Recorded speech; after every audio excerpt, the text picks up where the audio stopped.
I think we want to just maybe start with roster moves. Okay. All of them? Well, yeah, yeah. Announce the trades and everything? Yeah, everyone got the release. Drury on McKinney for J-Hap. J-Hap, thank you very much. Option Sessa. Yes. Keep going. And Shane Robinson will be coming here tonight to take Sessa's place because we won't have J-Hap till probably tomorrow. Say that again? I hope so. Robinson, no. Also, before we get started, I'll just have Cash come in after Boone's done. Yeah. Meredith? Aaron, what does the addition of J-Hap do to fortify that rotation? I'm really excited about this. It's a guy who's obviously had a really, really good career, is having a good year this year. We think in a lot of ways even pitching better than his numbers might even suggest. And just getting off the phone with him, I've talked to him twice already, hearing the excitement in his voice to get here and be a part of this. Look, we think he's a guy that's going to hopefully give us innings and be a guy that we can lean on to give us quality starts and kind of fortify our rotation. So excited to get him here and part of things, and hopefully he can be one of those additions that helps us get to where we want to go. When you look at his stuff, it's not necessarily overpowering, but he is effective. What allows him to be so effective? Command, the angle he creates, I'd call he's kind of got that quick arm and an angle where his fastball kind of plays up, the ability to pitch into right-handed hitters, tall, slender guy that, simple delivery that repeats well. So it's no surprise that he's been as consistent as he has over the last several years. Is part of the appeal with him not only the fact that he has pitched in the AL East and had success, but also he has legitimate playoff experience in big games as well? Oh, I think that certainly helps and is part of who he is and part of his resume, if you will. So, yeah, you're getting a guy that's experienced, that, obviously likes pitching in big ball games and has been a part of that. So that's part of the resume, but you're also looking at the talent and what you think you're getting from a talent standpoint as a pitcher, and we feel like we're getting a good one. Excuse me. Brendan? Do you know when you might use Hap? That's something that Larry and I will go through and we'll talk through. He's on turn to pitch Saturday. I don't think he'll pitch Saturday, possibly Sunday, possibly after the off day. We'll just kind of sit down and see what works best with Massa and Sevy and Cece and Sonny and the guys, and we'll figure it out. We haven't settled on it yet. And Britton a couple days ago, Hap today. We're still a few days from the trade deadline. Do you expect that this is your roster, that you guys are done, or do you think there still could be additions? Yeah, I always expect this to be our roster. That said, there's obviously days, and you never know what can happen between now and then. But again, that's kind of Cash's department in the front office, and we feel like with the additions we've made here over the last 24 hours, really, well, we feel like we're in a much better place as a club, and hopefully these will be two additions that really help us going forward.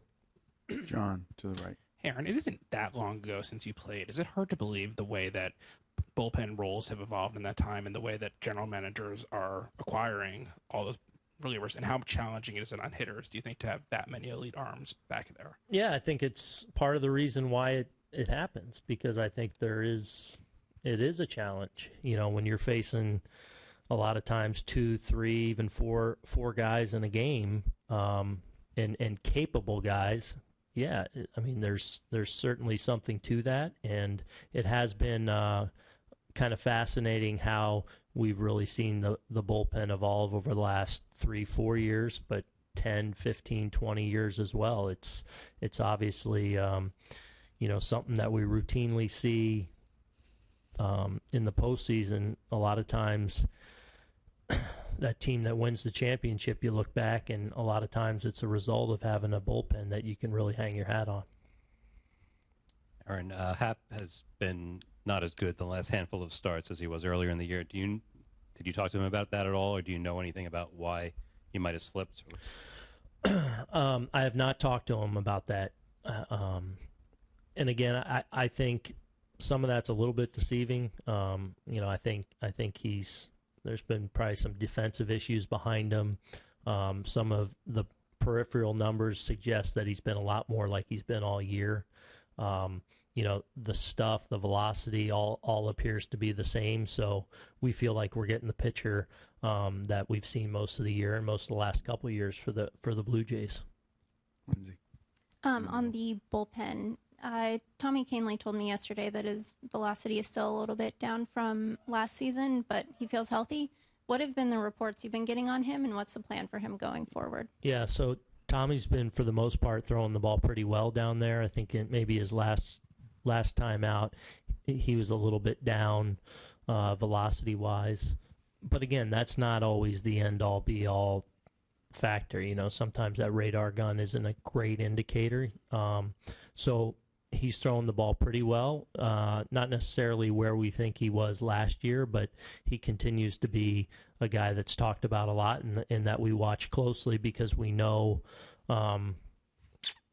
just how dynamic a pitcher he was for us last year.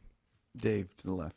Aaron, just asking Britton earlier about staying in the AL East, and same thing with Hap, and Britton said, yeah, high leverage situations in Fenway, I've done it, so that's really not going to bother me. Do you think that's going to be a big asset for both these guys? Yeah. Pitching at big spots in Boston specifically too? Yes, it certainly doesn't hurt. But again, I'll get back to, I think, even more importantly, though, these are guys that are still really good and still really capable. So as much as I love the experience, I love the fact that they've been there and done that in a lot of ways, still their talent is the biggest reason why they're here and why we're so high and feel that they're so capable of. Back right. Aaron, as accomplished as these guys are, though, I mean, is there a need somewhere on the manager's part to have to tell them, they're joining a team that's already ultra successful? Don't feel like you have to, jump on the treadmill at 10 and you can just kind of get there at your own pace? Yeah, I think part of our job is to get them acclimated, and that's not just between the lines. I've been in their shoes before, to where you come over at the deadline and there's a lot of other factors that go into it. It's not just the baseball. It's moving families, moving places you've been. So I think it's incumbent on all of us to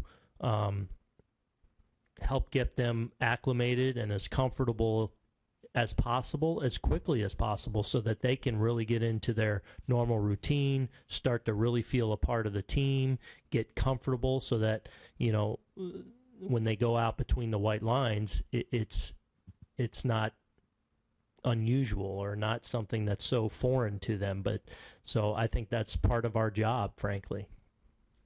Where's the mic? Go back left. He had some bad breaks this year, but what kind of player is Toronto getting in Drury?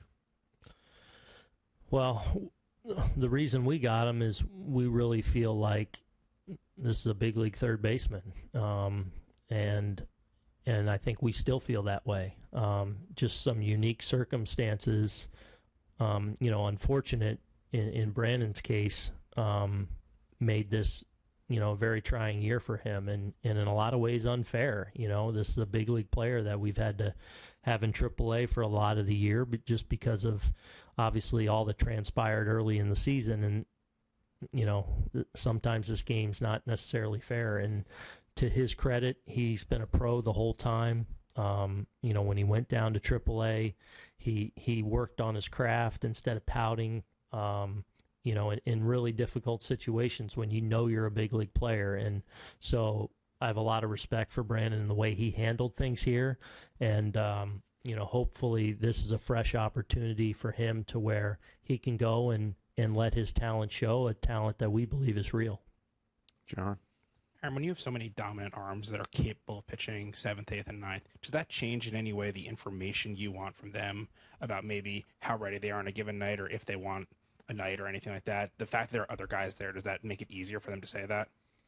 Hopefully. I mean, we want that information all the time, and and that's something we monitor really closely here. As far as usage and staying away from guys several days in a row, and X out of X days.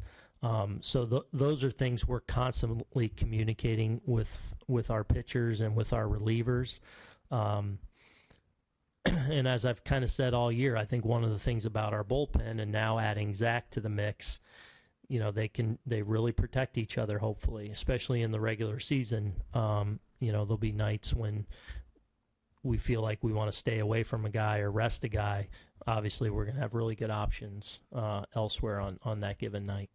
Dan. Herman left today's game in Scranton. Do you happen to know what his status is? I don't. I heard he left with something bicep related, but that's all I've gotten so far. I haven't gotten the report on it.